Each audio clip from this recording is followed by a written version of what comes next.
we have some really serious, hard questions. I'm not going to answer that question. Really, that first it's one, gonna no way.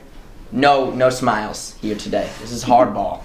We don't mess around. Yeah. So, what got you guys into comedy in the first place, and what inspired you to fuse it with politics?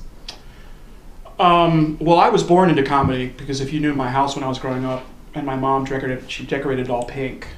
It was very disturbing, and it scarred me seriously. So that really, I couldn't get dates. No one would come to my house. Needed an outlet. You know, so that sort of started the comedy for me. But that's a personal thing. It's got nothing to do with the Capitol Steps. But you know how the Capitol Steps started? They were staffers on Capitol Hill, right? Okay. And they did a Christmas party. They did entertainment, and you know, they made fun of their bosses. Yeah. And they had a great time doing it. Yes. So that was 30 years ago, and it just kept going. Okay.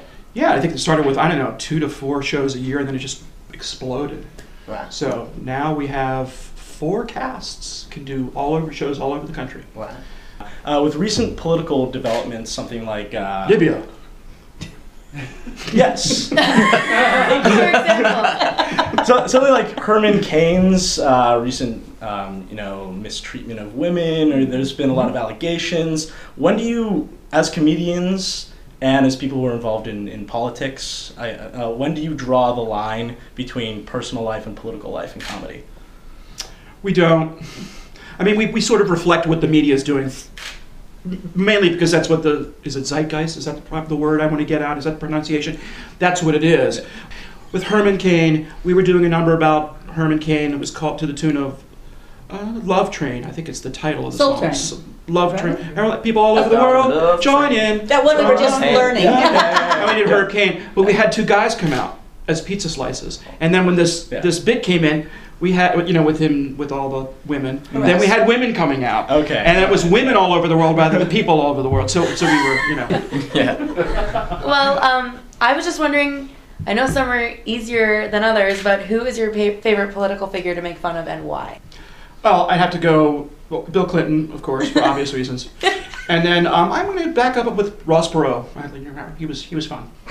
Yeah, I play Kim Jong-il, so All right. I always enjoy putting that wig on. It's fun for me. Cool. Which president would you want to be the mistress of? You know, Jefferson's mistress. You mean I should be someone's bitch? I don't get it. Yeah. Wait. What? Is this a girl's question? Yeah, it is. I'll be Jack Kennedy's Marilyn Monroe. Or, I mean, Okay, yeah, it doesn't something have like to that. be. Well, biblical sense you of always the liked Grover Cleveland. He was. Didn't you have a thing for him? Oh, yeah! Now, do you think that, hypothetically, in your lifetime, a black man could possibly become president? Hypothetical. Hypothetical. I still don't think. No. Yes. I told him I was going to be in the Capitol Steps till a female got to be president. We almost got there. Almost, Close. almost, yeah. I think we should have a female black president. That would be. Crippled as well, right? Yeah, Yeah. definitely. You went there. Yeah. I didn't go. You went We there. could go further, but we won't. Could go a lot further. Who's your favorite terrorist and why? You mean because of like the more awful they would be the best? It's an open-ended terrorist? question. So, I mean. Well, Gaddafi Your was very favorite. colorful.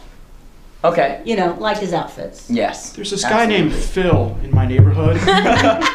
Plastic explosives. He's pretty bad. Sounds like a good scares me terrorist. a lot. He's pretty scary. So how constructive do you believe political satire is, and do you think it should be taken more seriously as a form of raising political awareness and talking about important issues? No. No, okay, all right, good. I think what we do is give people, you know, a diversion from reality, which can be pretty scary. And people love to laugh. And just at a time and a climate you think nobody can laugh, we have the wonderful job of having people's laughter come at us. So it's I think making, you must experience it in people- improv. Yeah, I think it's like when a kid starts to read comic books and graphic novels. It's like it will get them into it, but really for substance, I would not say, if you really want to find out what's going on in the world, go see the Capitol.